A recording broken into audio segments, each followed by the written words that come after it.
जय श्री हरि। आज सुनाएंगे द्वादशी के दिन तुलसी माता की कथा।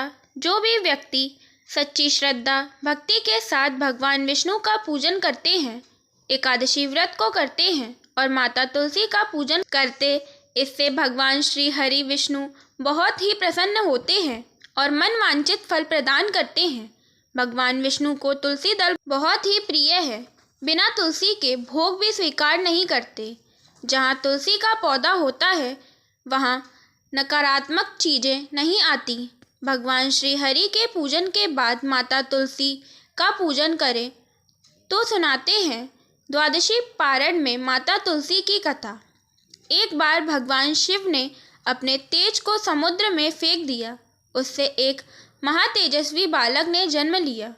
यह बालक आगे चलकर जलंधर के नाम से पराक्रमी दैत्यों का राजा बना। उसकी राजधानी का नाम जलंधर नगरी पड़ा। दैत्यराज कालनेमी की कन्या वृंदा का विवाह जलंधर से हुआ। जलंधर असुर स्वभाव का था। उसने महालक्ष्मी को पाने की इच्छा से युद्ध किया, पर जलंधर समुद्र से उत्पन्न हुआ था, इसलिए माता लक्ष्मी ने उसे अपने भाई के रूप में स्वीकार किया। जलंधर वहां से पराजित हो पार्वती को पाने की लालसा से कैलाश पर्वत पर पहुंच गया। भगवान शंकर का रूप धारण कर वह माता पार्वती के समीप गया, पर देवी पार्वती ने अपने योग बल के द्वारा उसे तुरंत ही पहचान लिया तथा वहां से अंतर्ध्यान हो गई। देवी पार्वती ने सारा वृतांत भगवान विष्णु को सुनाया। जलंधर की पत्नी वृंदा अत्यंत ही पतिव्रता स्त्री थी। उसी के पतिव्रता धर्म की शक्ति से जलंधर ना तो मारा जाता था और ना ही पराजित होता था। इसलिए जलंधर का नाश करने के लिए वृंदा के पतिव्रता धर्म को भंग करना बहुत ही जरूरी था। इसी कारण भगवान विष्णु ऋषि का रूप धारण कर वन में पहुंचे। वहां वृंदा अकेली ही थी। भगवान के साथ दो मायावी राक्षस भी थे, जिन्हें देखकर वृंदा डर गई। ऋषि ने वृंदा के सामने दोनों को पल में ही भस्म कर दिया। उनकी शक्ति को देखकर वृंदा ने कैलाश पर्वत पर महादेव के साथ युद्ध कर रहे अपने पति जलंधर के बारे में पूछा। ऋषि ने अपने माया जाल से दो बंदर प्रकट किए।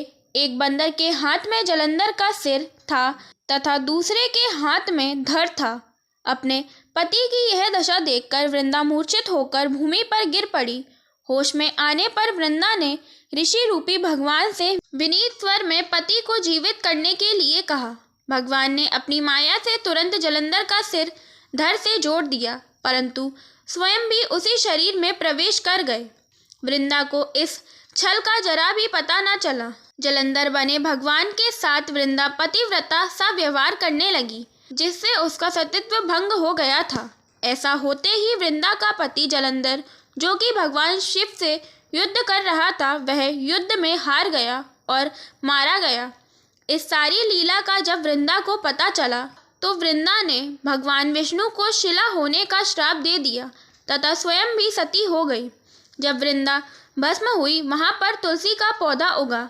भगवान विष्णु ने वृंदा से कहा, वृंदा, तुम अपने सतीत्व के कारण तुम मुझे लक्ष्मी से भी अधिक प्रिय हो गई हो।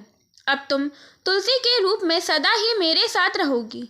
जो मनुष्य शालग्राम रूप के साथ तुलसी का विवाह कराएंगे, पूजा करेंगे, उसे इस लोक और परलोक में अक्षय लोक की प्राप्ति होगी।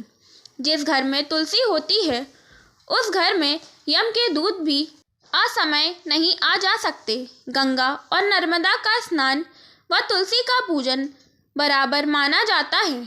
चाहे कितना भी पापी मनुष्य हो, अगर मृत्यु के समय तुलसी पत्र और गंगा जल मुख में डाल के प्राण निकल जाते हैं, वह पापों से मुक्त होकर वैकुंठ धाम को जाता है। जो मनुष्य तुलसी व आंवले की छाया में अपने पितरों का श्राद्ध करता है, उसके पितृ भी मोक्ष को प्राप्त हो जाते हैं। इस प्रकार से जो भी भक्त सच्ची श्रद्धा से भगवान विष्णु का पूजन करते हैं, भगवान विष्णु को तुलसी दल अर्पित करते हैं, माता तुलसी का पूजन करते हैं, भगवान शालग्राम के साथ माता तुलसी का विवाह संपन्न कराते हैं, उन्हें अक्षय फल की प्राप्ति होती है तथा सभी प्रकार के पापों का नाश होता है।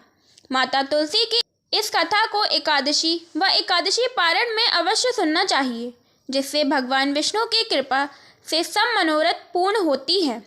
तो बोलिए भगवान विष्णु की जय, माता लक्ष्मी की जय, तुलसी माता की जय।